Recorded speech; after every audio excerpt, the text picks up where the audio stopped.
Chers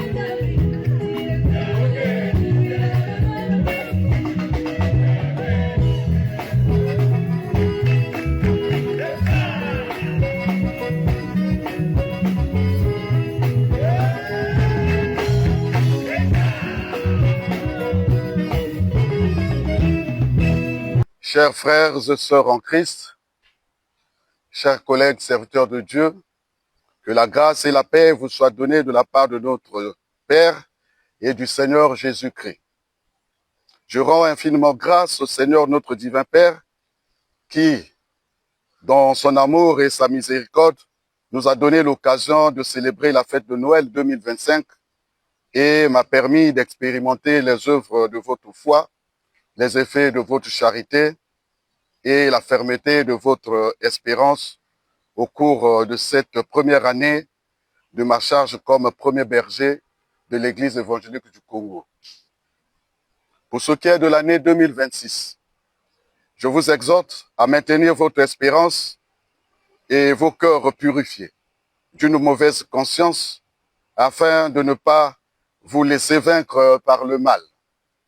Par ailleurs, notre marche dans la dynamique du relèvement de notre Église fait progressivement ses preuves.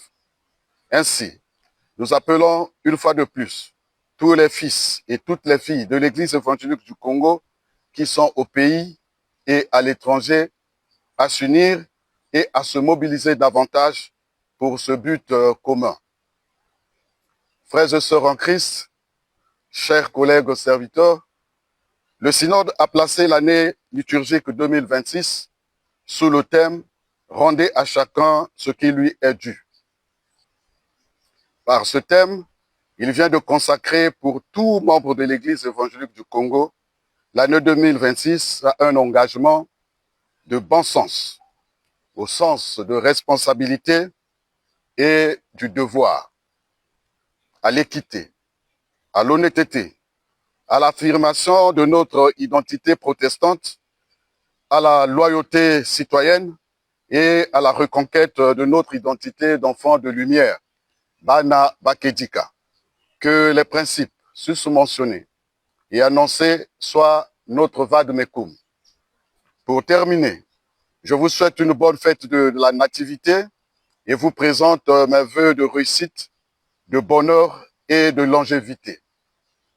Que l'année 2026 vous apporte encore joie familiale, stabilité dans vos affaires, succès professionnel, scolaire et académique. Que notre divin Père exauce nos prières pour des élections apaisées, la paix et la stabilité dans notre pays. Qu'il déverse sur le Congo, l'Afrique et le monde entier ses riches bénédictions pour le relèvement économique des nations et l'amélioration des conditions de vie pour tous. Je ne peux pas ne pas faire mention de la situation de nos frères et sœurs qui sont attristés par le deuil ou la maladie dans ce contexte des fêtes de fin d'année et de nouvel an. À toutes ces familles et à tous ceux qui sont malades, puisse le Seigneur, notre divin Père, leur apporter consolation et rétablissement. Bonne fête à toutes et à tous.